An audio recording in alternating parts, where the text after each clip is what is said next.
it is me, Bob the Drag Queen, and welcome back to my YouTube page. Today, I'm very excited to be reviewing and recapping the very first episode of Slag Wars, and I have my very special guest. I mean, you want to talk about a cock destroyer, you want to talk about a slag. Let's talk about my guest today. Please welcome Boomer Banks. Hi, guys. When I was thinking about people to invite to do the very first episode, I was like, honestly, it's going to be my most famous, like, gay porn star friend. Like, you're legit my most famous gay porn star friend. How do you feel about that? I am honored that you think that. Like, you know how much I adore you. I was just telling a friend of mine how when you used to have your show at Barracuda, because the funny thing is he started singing that Bob the Builder song, and I was like, that was Bob's like little like intro to his show. He's like, jingle, Bob the drag queen, can she turn it? Bob the drag queen, yes she can. Every time someone would come to New York City, I'd be like, you need to go to Monday nights at Barracuda. And that's true. I saw you there. Many Mondays. I don't know if you remember when I first met you. Actually, it was on Fire Island. We were at the we were up by the pool, and I had just changed my name to Bob the Drag Queen, and I was like, oh my God, Boomer Banks, and you were like, yeah, girl, and I was like, I'm Bob the Drag Queen. You're like, I know who you are, bitch. And then I was like, you were like, and you said to me, I gotta make you a gown. You said that to me. I want to say 8 years ago. Here we are, still no gown. No. Listen. I just showed Mitch. I just moved into my new place. It's a 2-level fucking loft. I have my workspace now. I'm so excited to start doing shit again. So you're gonna get your fucking gown, even if it's 10 years later. You're getting your motherfucking gown, girl. All right, listen. It's on camera. This is a legally binding contract, Mom. You cannot. There's no going back now, Miss Thing. This is all a trick. Let's go ahead and talk about this amazing show, Slag Wars. First of all, episode 1. This is like a first season, first episode. Yes. How do you feel about the concept of this show in general? I think it's, to be honest with you, it's I love the sex positivity right out the door. People are talking about sex work. People are talking, there's a little bit of like shaming, like reverse shaming that I saw. And that was kind of like, girl, what are you doing? Oh, what was that? What was that you saw? Nikki telling that guy, if you're not a sex worker, how could you be a cock destroyer? I have a question. Yeah. This whole show is about sex workers and people in the industry. Yeah. And you have no experience in any of that, and you don't do that. So why are you... are you just like a super fan of the girls? Well, I love the Cock Destroyers. Couldn't afford a meet and greet with them? Like, I'm really confused why you're even here. Yeah, that became a big plot point of this episode. Now we've established this as a people, but then there's the people who are like, well, if you're not doing this, then you can't be doing this. Yeah. So intersectionality needs to be more of a thing to talk about, especially when it comes to sex work. I love that Rebecca and Sophie were very much like, listen, you don't get to tell someone how they get to identify because they're not doing what you think they should be doing. Yeah. And maybe that needed to be said. I mean, it was a pretty big plot point in this episode. And I think this show is hitting all the buttons. I want to talk about these interest looks. Okay, so this is Nikki, who uses she, her pronouns. She's a trans woman from LA. Am I the only one here? What is this look? Like, I know this isn't Drag Race, but this is the first impression. Mama, you're in sweatpants. What is going on? Well, she also mentioned that she's from Florida. So as much as you're from LA, if you're from Florida... This is tuxedo. My first thought is this is just not a good look. This is like not how I would want to enter. This is the first time we're seeing you. Yeah. Okay, Kevin. Let's talk about Kevin. Kevin. Can we talk about this picture? Okay. This picture is like so hung. Like, I'm here. Let's do this. Okay. Kevin walks in the door and admits that Kevin uses he and pronouns. Kevin admits that he is a Cock Destroyers super fan. And honestly, I will say one thing that Nikki said that kind of made sense. It seems like Kevin just wanted to meet the Cock Destroyers. Like there is a moment where it seems like he might be out of his league. No, but here's the thing. You know how she also said like you can't pick and choose. You're not. Who are you to say who's a cock destroyer? That's true. I know a lot of non-sex workers that give away their pussy for free. Like it's just check, please. I just got read. No, I'm kidding. Check, please. We're reading. The thing that shocked me about Kevin in each challenge, Kevin was like, "Oh, I've never touched a stripper pole. Oh, I've never done any acting. Oh, I don't use social media. Oh, I don't know anything about like." Maybe, like I said, maybe that was like his in. Maybe they wanted to like. Can you admit though? Can you admit that you have a soft spot for Kevin? What? You have a soft spot for Kevin. Admit it. You do. Because as we were watching the show, Kevin would be like, I've never done this. And you're like, well, maybe I think you might have a little bit of a soft spot for Kevin. I think I have an understanding of why they casted him. That's what it is. Got it. Now this is Tyrese. Tyrese uses they, them pronouns. Maybe there's a chance that I am biased, but I just think that they are very sexy. I am very attracted to them. I did sign up for their OnlyFans. I do recommend you go follow it. You don't have a soft spot for him. You have a hard spot for him. yeah. Boomer has a soft spot in his heart for Kevin, and I have a hard spot in my panties for Tyrese because this is a sexy motherfucker. They're so cute. He is. But I'm gonna try to be. I'm gonna try to be non-objective. This look is fine. There's some mesh. There's some safari. There is what is clearly an empty suitcase because this little skinny motherfucker is not slinging around. Okay, let's talk about Gustavo. Gustavo is from Mexico and uses he, him pronouns. Again, another empty suitcase. I don't hate this look. It's not jumping out at me. He is walking in a Cock Destroyer shirt. Right. But he's also, it's very Latino. It's very like the vibe that he wants to give off. The gold watch, all black, the tank top, but glasses. Are there brownie points for this fucking like Sophie shirt? Like, is he like, look, I'm a fan, like I'm wearing a Sophie shirt? Yeah, it's super cute. I wonder if that's one of their merch though. Because if it isn't, then it's a read. Oh yeah, Gustavo, if you got that off Redbubble, that's shady. But I like the look. Okay, these two are. I don't even know. Okay, let's just talk about who we are. We're talking about Levi and Cameron. They are from Manchester and they use he, him pronouns both. I don't even know what to say. Okay, I will say this. Levi, who's the slimmer one with the dark hair, looks the most like a Cock Destroyer out of everyone in the cast. But again, that doesn't make a Cock Destroyer. That's just the way they look. Like you have to have the charisma, the all that goes around being a Cock Destroyer, and I don't see that for him at all, like whatsoever. He has the look, but you could just stand there and not know how to fucking destroy a cock. Levi's look is fine. I like a all white moment. It's very eye catching. It's very leisure wear, and the glasses are cute. Levi's look is fine. Cameron, this look is a serve. I think this is a serve. It's a Ivy Park knockoff for sure. He's like, I saw that on Ivy Park. I'm into this look, and I couldn't order it on time, so I'm just gonna make my own. That's what it looks like. But like, got the titties out, the booty shorts, the long socks. I think this look is a serve. I'm gonna give Levi's look is fine. Cameron's look is so far my favorite look. Now, Kane is from London and uses he, him pronouns.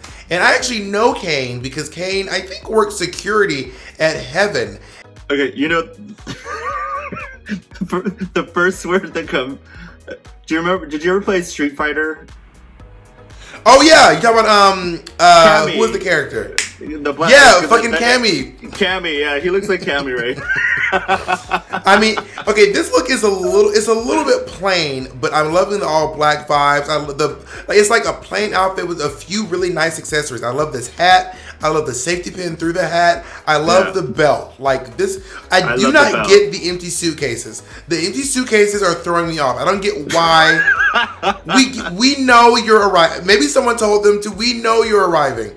Right. Why are we all carrying suitcases like Julie Andrews on the hillside and Sound of Music? So what do you think of this look? I don't not like it. The belt is the most eye-catching thing on the look. I mean, the rest I could leave, but the belt is really cute. Now, to be fair, when he first walked in, you said, "Oh, filler queen." Drag shows, things like that. This is the filler queen. I don't know. This queen turns me out, honey. Am I right? We caught it on camera, Mom. We totally did say filler queen, and I will own those words, but I will definitely, that was not the case at the end, not because of the outcome, but because of his serve on the last look. Now let's talk a little bit about this cute little surprise thing, Matthew Camp, another New York City, like, nightlife person. It was Matthew Camp, like, damn. Yes, fellow New York City nightlife person. I think all three of us are New York nightlife alums, and ooh, you make it sound so fancy. And I would say, I mean, I have tipped many a dollar to both you and Matthew Camp. And I remember Matthew Camp was also really enterprising. Matthew Camp had like a cologne he was selling at one point. Matthew is like one of those really hardworking people. So like, I'm really excited to see him on the show. Now let's have a discussion. Let's have a discussion about the Cock Destroyers. Who, yes. I mean, we all know the Cock Destroyers. These are they're most famous for we the fucking Cock Destroyers. Yes. And they're right. They go viral all the time. Some of my favorite memes are from them. My favorite one is definitely Sophie going, "Fuck, it's a Sunday." Something about that is just really, I don't know what she was going through, what she was thinking about, but she was just randomly like, "It's a Sunday," and now it's like iconic. So now the first thing they do something called a Foreplay challenge. So a Foreplay challenge is like a little mini challenge that sets up the episode, and this time they are going to do some pole dancing. Let's talk about these performances one by one. Let's start with Nikki. If you remember, Nikki came out, she was like, "I'm shy," busts out with a cartwheel. Right. And does pretty decently. I mean, thank God she took off those goddamn sweatpants. I couldn't take it anymore. All right, so next up is Gustavo. Gustavo was fine. I mean, I don't remember I wasn't floored by his performance. It was fine. Can you work a stripper pole? Are you a stripper pole guy? Were you a stripper pole go-go or more of a on the box go-go? I was dancing in my own world go-go. I remember the first time I danced at Westgate, and I put really dark glasses on so I couldn't see anybody, so I wouldn't freak out over the immense amount of people that were there. And Frankie's like, "Girl, you're not gonna get any tips if you're not paying attention to people." I was like, "I don't care. I just want to be comfortable." There are certain go-gos. Now, for those of you who don't know, there is the okay, I'm gonna call it some of the go-gos I know. There's Richard JMV. This is a go-go who is doing choreography. She's practicing her Beyonce moves. She's literally doing the original Broadway choreography to chorus line on stage. And then you have people like, you remember Samuel, the big beefy guy who sweat a lot, who's just smiling and just, I mean, you would literally take the dollars and stick them to the sweat. It was so sweaty. And then you have I'm gonna call them the beefy, straight acting mask guys who are usually wearing go-go boots and literally just stepping side to side. And then when someone comes by, they just kind of thrust their junk out and then aggressively grab your chin to show affection and then start doing that again. So Gustavo's giving a little bit of that, not gonna lie. Now up next is the love of my life, my future bae. I'm either gonna become British or they're gonna become American because we're moving in together. Tyrese gets up and shows out. They were very, very, very fierce, and that split. I don't know what it is about split. It doesn't matter if it's in drag or anywhere. When someone does a split, you're just like, whoa. It's impressive. It's impressive every time. I'm not trying. Okay, Sophie would hate this part of my review, What is Levi doing? What is Levi doing? He's standing there. Like, there was no dancing. He barely touched the pole.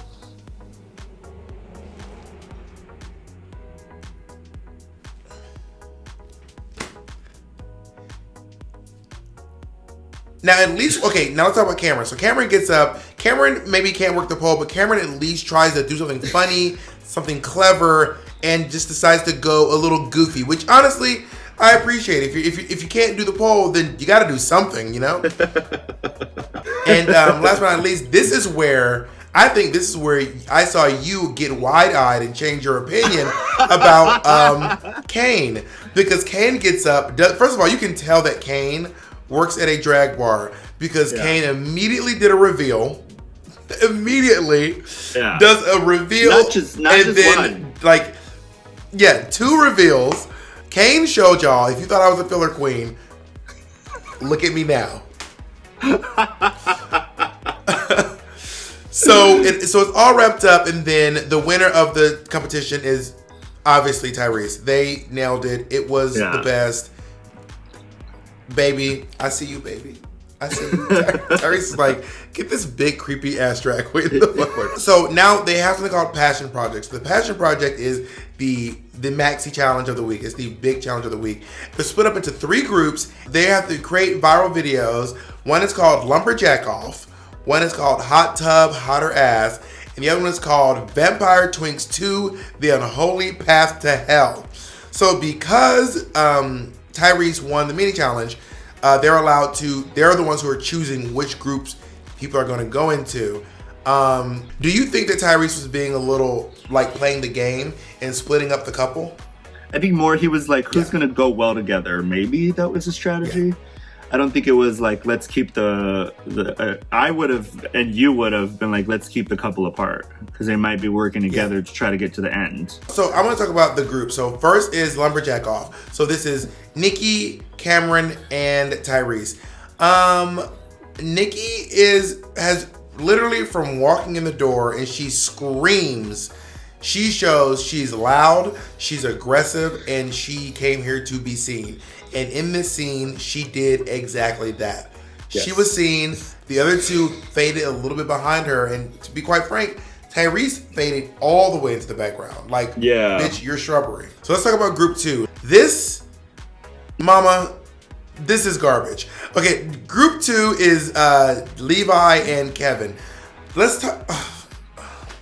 What is Levi do? Is Levi gonna try at any point? I think he gave up the minute he walked. Honestly, like he's just like, I mean, he literally said, "I can't give 100%." Why, bitch? Why? I also felt bad for Kevin because Kevin was trying but could not get anything out of Levi. I also feel like first of all, stop twerking. Like, if you can't twerk, don't twerk. What he could have done was, first of all, I think it's sexier if you get down on all fours than if you just kind of stand and like hunch over and like when you don't have an ass.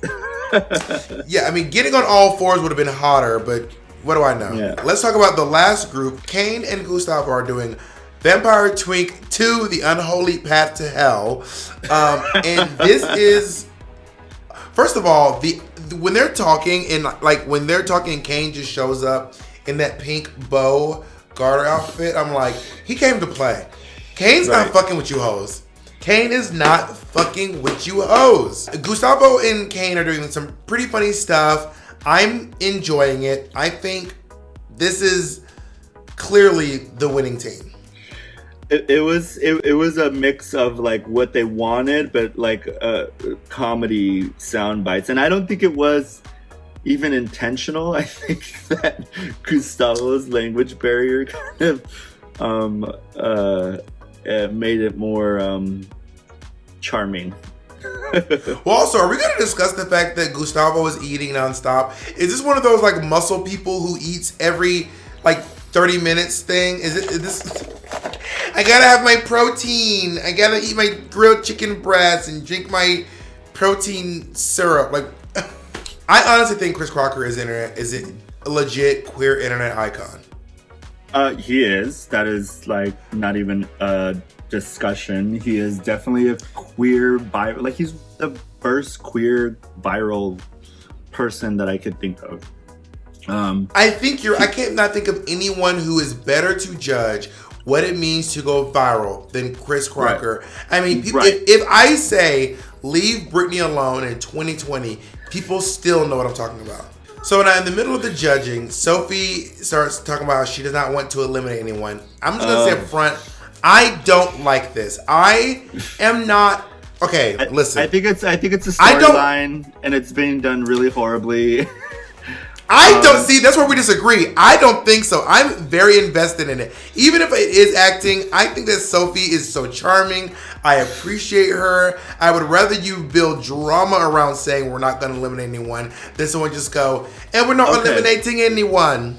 Imagine if RuPaul is like, on this season of All Stars season 7, no one goes home. We all stay here and just look at each other for the rest of the season. Like, it's ridiculous. I would hate it. I mean, the fans would love it because there are some fans who are like, don't eliminate them. But I'm like, fuck us. Eliminate us. We know what we're here for. Like, make us work for this shit. I like when they eliminate. My favorite thing is when they eliminate 2 people at a time. When RuPaul eliminated, like, had 8 girls lip sync, it was kind of crazy. But like, get rid of these hoes. Get rid of these fucking hoes. So now everyone has to get dressed up and go to the play party, and they do like a little runway moment. So let's talk about the looks that we have here. So the Cock Destroyers said the theme is latex, which is very sexy, and they made it very clear they are not judging their looks. But bitch, I am. So let's talk about them. First up, we have Levi. I like this look. It's not blowing me away, but I think the pants look sexy. The jacket is... I like a jacket with no shirt vibe. These like kind of like rosary fetishy looking beads, and the glasses. I like it. It's not blowing me away, but it's good. What do you think? I think the anal beads are the best thing about the outfit. I think that I expected more from his. I expected like a train or something. I don't know. But also based on what? When is he ever given that much effort? He walked in wearing like a cardigan sweater. He didn't do anything in the challenge. But that's the thing, like, but his whole like, this is what I do. This is me. This is blah blah blah. Like, I have this many followers. Like, and this is what you give us. Okay, I want to top Tyrese. All right, let's talk about Tyrese's look. This look is cute. I love these like bell sleeves. I love this cute little skirt moment. They're wearing full like Cock Destroyer hooker shoes. Can I tell you the first thing that came to mind? They totally rated Naomi Smalls track. I mean, that is it's very Naomi Smalls. They look a little like Naomi Smalls actually. Am I sexually attracted to Naomi Smalls? Do I want to smash Naomi Smalls? The answer is yes. This is a cute look. I think is really great. Gustavo is wearing. I mean, this is pretty standard. It's a harness, arm belts, and like leg garters. It's not very. It's like the little very nice. I mean, I love the leg harnesses. I love that he put that in there. But so there's a little step up. There's a little step up with the leg harnesses. A little step up, and he's fucking gorgeous. I mean, he could have done without the bulldog harness. I'm sorry. Bulldog harnesses really give me a vibe that is not good. So this look is great. Cameron's showing off his ass, which is nice.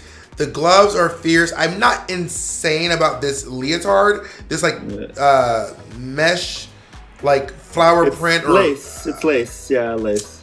Yeah, this floral lace leotard. It's a little. The leotard is a hair basic. I'm not gonna lie, but it's made up for by this really fierce like panty corset moment going on. Yeah, I mean, again, I feel like he rated Naomi Smalls' closet. I don't think she would ever wear basic lace, but that corset. Drag her! I'm kidding. The corset thing definitely would look fabulous on Naomi. So I feel like someone else rated Naomi's closet. I think you just want Naomi to be your own personal Barbie doll. You just want to dress up Naomi. An outfit. Bitch, if Naomi gets a gown before I get a gown, I'm hitting you. I'm going to physically assault you. Get that on record. Put that in the microphone, Mitch. Loop that part and No, I will be calling your assistant to get your measurements. Believe me, I really want to make you something. Well, I'm very excited. let me lose weight first because I'm my fattest. So let me. I don't know if you know, but this isn't even zipped, bitch. I couldn't even zip this dress I was wearing 5 days ago. Okay, let's talk. Let's talk about Kevin. You liked this, and I'm like, you know what I like? I like the way that he came out not looking like the boy that walked into that. His hair is different. That little cute makeup right underneath the eyes, like giving him this like rosy, like I just maybe got beat up or not kind of look. I like it, and it's all latex. Like some of the other people kind of did different iterations. That's true. Yeah. Yeah. Well, I mean, it was fine. You were like going off, and I was like, I mean, it's fine. I just was I was going off at the like night and day of the situation. Like he looks great. I think you have a little brother vibe with Kevin. Like you want to protect Kevin. For some reason, you are very invested in protecting Kevin. Ever since Nikki came for him, you were like, leave Kevin alone. Okay, this is a great look. This is sexy. This is cute.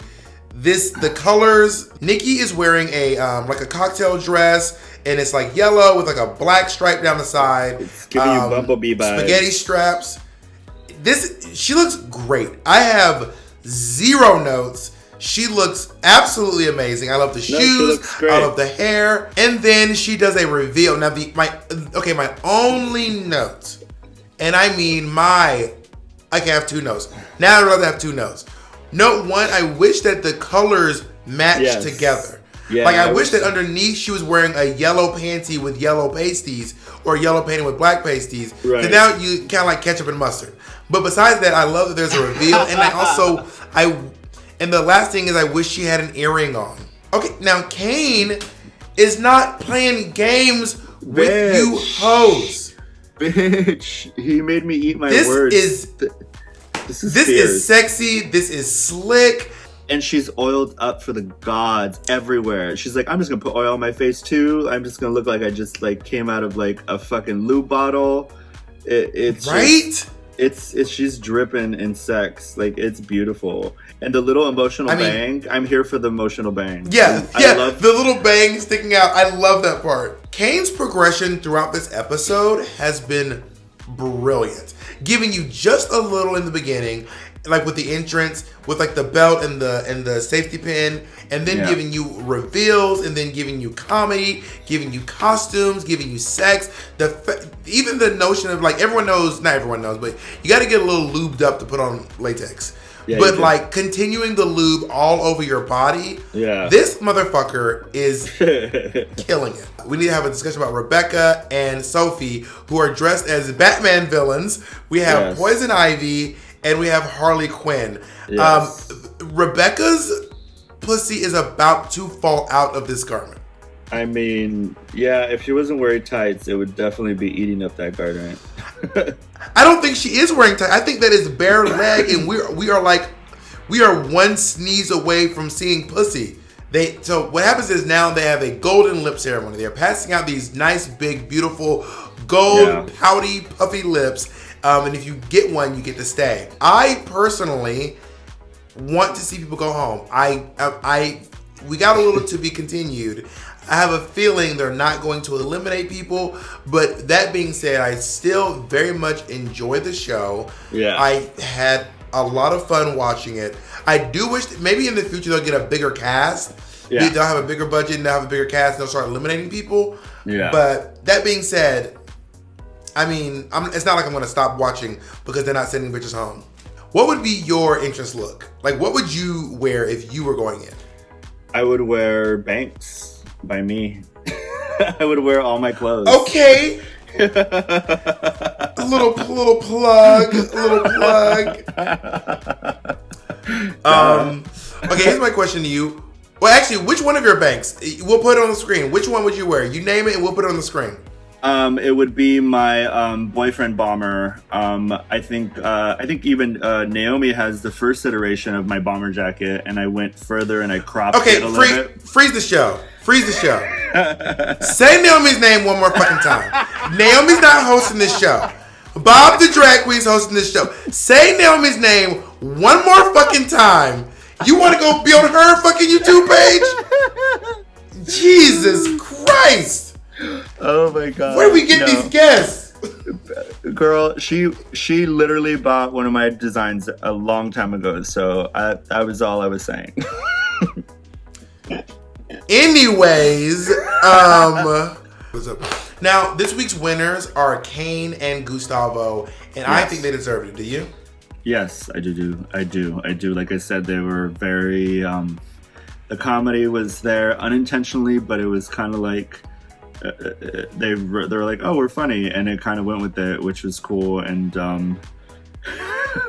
yeah, Gustavo is just. I think the language barrier is the charming part of him, but it's definitely cute. Boomer, thank you so much for joining me on this week's episode. Thank you for having me on this week's episode. That was a lot of fun. Like I said, I love working with you, Bob. New York misses you. Come back soon. I will, once it's safe. You're very beautiful. Thank you for being here, and thank you for watching. Again, join us next week when we will be watching episode 2 of Slag.